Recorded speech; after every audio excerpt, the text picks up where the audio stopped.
Burrow shotgun. Burrow to throw. Here's the ball. He got him! He got him! There it is! Myles Garrett, sack number 23. The new single-season sack king. And the Browns defense off their man. Something's missing. Something's missing with this kid. This kid talks. He runs his mouth like I could be a starting quarterback with his arms crossed like this. Get your ass in the front row and study and do all that. If I know, the whole league knows. Quit being in a... The Browns and Bengals just played a game that should have meant nothing. No playoff stakes, no national spotlight, just another cold AFC North slog to close a lost season. But what happened after the final whistle turned it into something else, a message, a warning, and a shot fired at the entire league, because Rex Ryan went on TV and said the quiet part out loud. He said the NFL owes Shedeur Sanders an apology. Been like dealing with a lot spiritually, like different battles, that I had to overcome, I just had to overcome. So that's why my body language, everything was off. Like that's what it was. Then we got to end at halftime. We got in the locker room, and like close teammates, close friends was like, nah, bro, get back to being you. So it was that words of encouragement. It was that shoulder to lean on that you need in them crucial moments. So then, as you see, right back after halftime, then we started getting our rhythm. We started being nice. So I think today overall, mentally, we won different battles. I think we won mentally. I think going back to the final minute drives that we had a couple weeks ago, and it wasn't successful. We was able to get that opportunity and be able to drive down the field and do what we did. Think about that. A former head coach, a defensive mind who spent his career game planning to destroy quarterbacks, standing on national TV and saying this young quarterback was never given a fair shot. After a 20-18 comeback win over the Bengals. Suddenly, that statement did not sound crazy. It sounded overdue. And he is sacked. And guess who? Myles Garrett. The one obvious comment that I want to make is that this monster named Myles Garrett is something special. Pressure coming, and he's sacked again by Myles. Before we unpack all of this and what it means for the future of the Browns, do one thing. Like this video, subscribe to the channel, and hit that notification bell so you do not miss any of our breakdowns on Shedeur Sanders and the chaos in Cleveland. Cleveland came into this matchup with nothing to lose and everything to prove. The season had been ugly, wins were rare, confidence was low. But against Cincinnati, the Browns showed something that does not show up in the standings. They showed fight. They showed pride. They showed that even in a lost year, this team still has a heartbeat. The 20-18 comeback win was emotional. It was physical. It was intense. Both teams hit like it was January and not a dead December game. That is what divisional football does. There were no playoff implications on the line, but there was respect, there was rivalry, and there was a chance to send a message about where each franchise is heading. Then came the moment that stopped everything. Myles Garrett made history. He got his record-breaking sack. The game literally paused. The stadium exploded. Teammates mobbed him. Cameras swarmed the field. It turned into a mini ceremony in the middle of a live game. And right away, the controversy started. Bengals head coach Zach Taylor was furious. You could see it on his face. He felt the celebration pause killed his team's momentum. He felt like the flow of the game was hijacked. Emotions were high on both sidelines. That alone tells you how much this game mattered, even with no postseason on the line. But when the dust settled, the conversation did not stay on Garrett. It did not stay on the sack, or the celebration, or even the final score. It shifted towards something bigger, the future of the Cleveland Browns. And that future starts and ends with the quarterback position. That is where Shedeur Sanders came back into the spotlight, not because he was the headline star of this particular game, but because his name became the center of the talk after it. While everyone else was arguing about the sack record, Rex Ryan zoomed out and asked a different question. What has this organization really done with its most important young player? Then the other thing is, Shedeur, he's got to get over himself too. Like like he's there by himself on the bench. At the end of the game. I've seen it in the 7th game of a World Series when you lose a game or whatever. This is a pillow fight game. Nobody cares. He cares. Sit back. He cared. Yeah. Did he care? He cared. Or are you trying to make it a show and make it about yourself?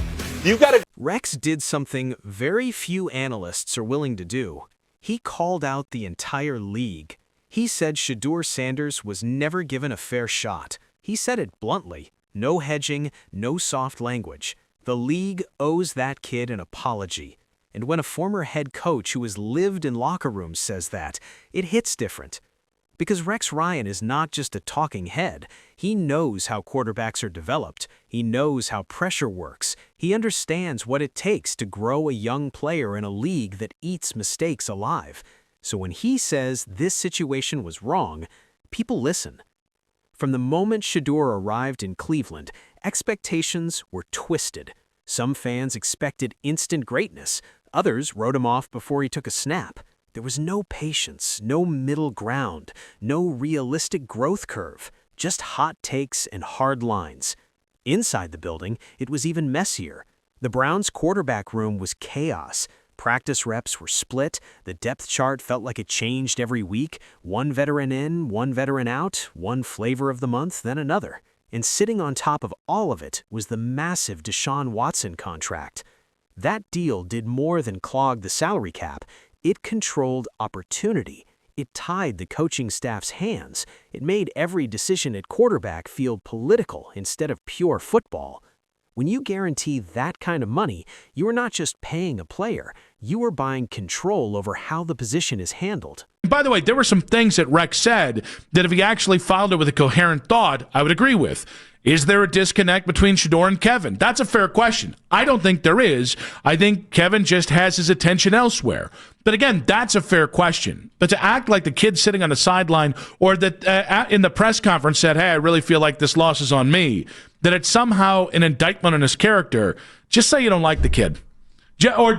Shedeur Sanders was stuck in the middle of that storm. He was told to compete, but not given stability. He was told to be ready, but not given consistent work with the starters. He was asked to grow, but not given a clear plan for how that growth would actually happen. When he did finally see the field, he did not play perfect football. No rookie does.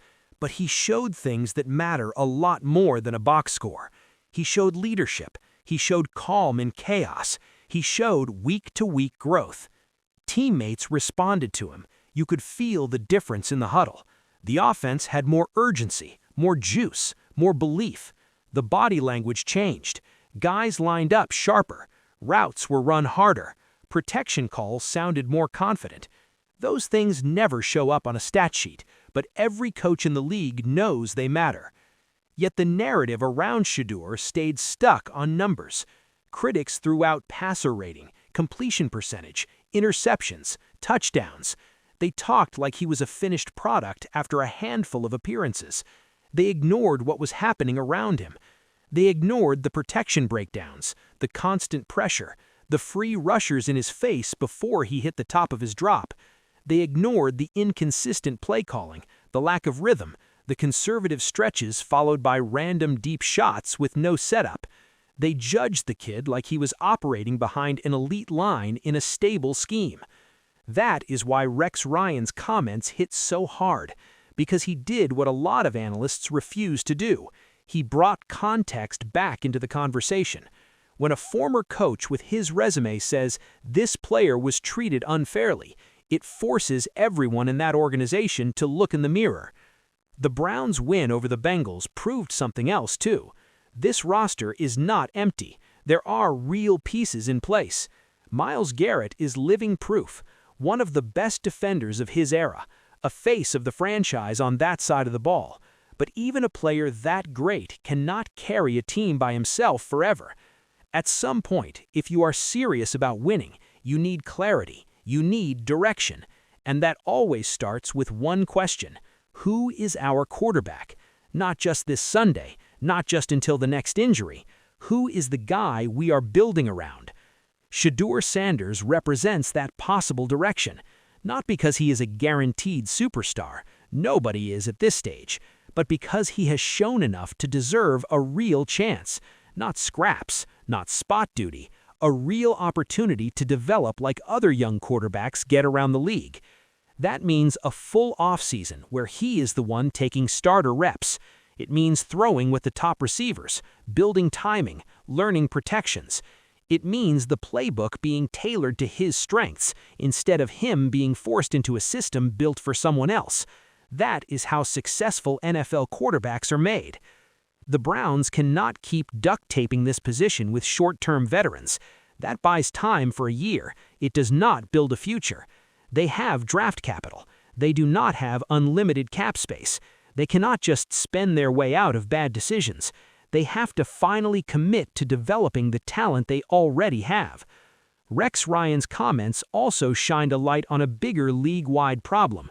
The NFL has become brutally impatient with young quarterbacks. Guys are judged after a handful of starts, sometimes after a handful of drives. Teams want instant results from offenses that are broken before the ball is even snapped. Shedeur Sanders became a casualty of that culture, a league that screams for patience in theory, then pulls the plug the first time a rookie struggles behind a bad line and a shaky game plan. His story is what happens when hype and panic drown out development. The Browns' comeback against the Bengals showed effort and resilience. It showed these players have not quit on each other, but it also showed the gap between the team's potential and its execution. The heart is there, the direction is not.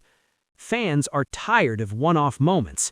They want a path. They want wins like this to mean something for next year, not just another high point in a low season. They want to know that this kind of fight is being tied to a larger plan. Handing Shedeur Sanders the keys would send that message loud and clear.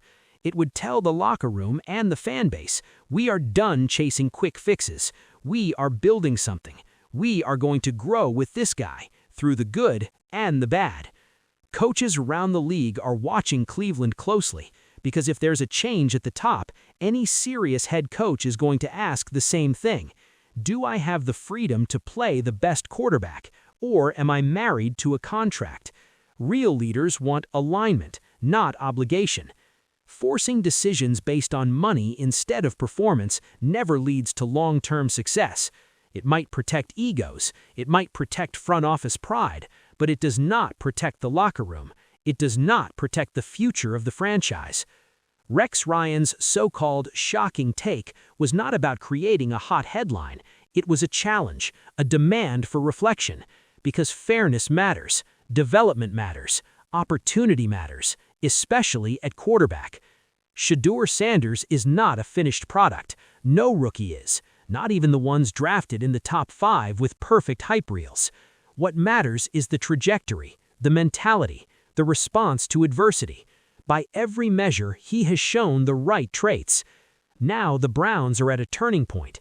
The NFL rushed to judge Shedeur, tossed him into the pile of question marks. Now that judgment is being questioned. And after what we saw against the Bengals, after the effort, the resilience, the spark, that questioning feels justified. This is not about lowering standards. It's about applying them the same way you would for any other talented young quarterback. Put him in a real position to succeed, then judge the results. One decision in Cleveland can shape the next decade. Stick with comfort, with old contracts, with the same cycle of patchwork at quarterback, or choose courage, choose development, choose to finally see what Shedeur Sanders can be with a fair shot. Rex Ryan's words dragged that decision into the spotlight. The NFL owes Shedeur Sanders an apology for how fast it judged him. Now it's on the Browns to decide what comes next. The Browns versus Bengals game reminded everyone that football is about belief, effort, and opportunity. And when a former head coach says the NFL owes this kid an apology, maybe it's time for Cleveland and the rest of the league to listen.